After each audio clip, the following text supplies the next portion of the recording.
favorite animal in the world that I live with is Elf right here.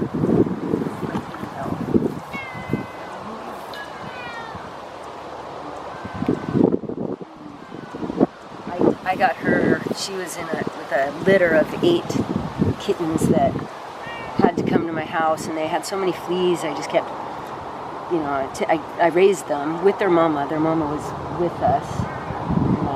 Defleed them so much. I love these little kittens and found homes for all of them, but I kept Elf. And she's about 10 years old. She's my favorite.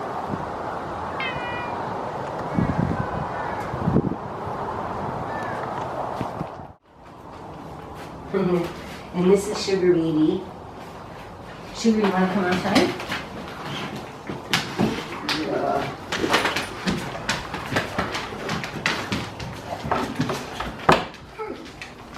And Sugarbaby was rescued from this guy who was going to shoot her. He was breeding Great Danes with Mastiffs and trying to create a kind of master race of dogs, and he wasn't selling them, so he was going to shoot her and kill her. And it's quite a story that I'll have to tell you some other time. But I took her in when she was about 4 months old, and she's now going to be 9 in the fall. This bunny was found right on the corner of 60th and Lombard, and so she came home to me.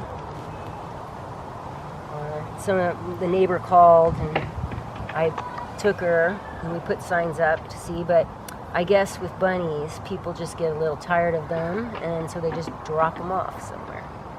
So she's BunBun, but I think I'm looking at getting another bunny that's from the Sonoma County Humane Society, because they like to bond. And I was calling her BunBun too. So to me, I think they're all BunBuns. And she's really a sweet bunny. She's very curious. She likes to run around. She lives in a room though in the house. She has her own room.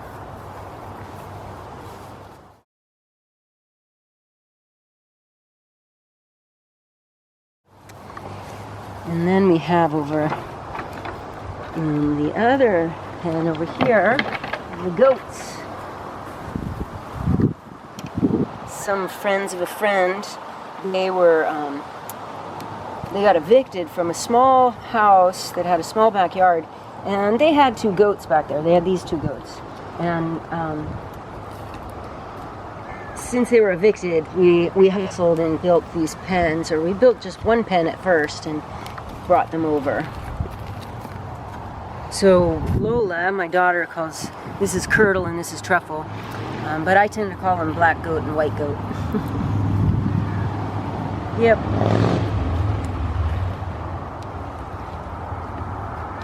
Yeah, black goat. Curious goats. So she got broody, and I got 12 fertile eggs from my local feed store and stuck them under her. And in the process, you know, it was 21 days from the Friday morning that I stuck them under her to the Friday morning 3 weeks later. These little baby chicks, I reached under every morning and took her out and let her roam around, because otherwise she'd just sit on it for 3 weeks and let her, you know, get some water and stuff. So the Friday morning I reached my hand under her to pick her up, and there are these little baby chicks in there. And there were 8 had hatched out of the 12. 10 had hatched out of the 12. And in the process of them growing up, 2 of them disappeared, and I don't know, it could have been a bird that got them, or a raccoon, but I doubt a raccoon. Not sure. But these are the ones that survived, and I'm really grateful. All of them were females too, hens instead of a rooster. So now they're happy here, living the good life, eating mealworms.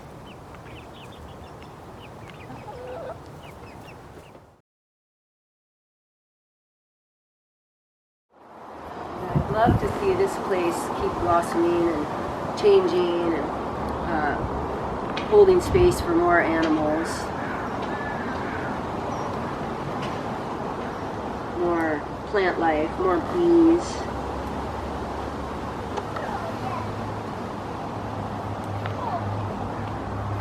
There's a lot of hummingbirds, and there are flickers and hawks out here.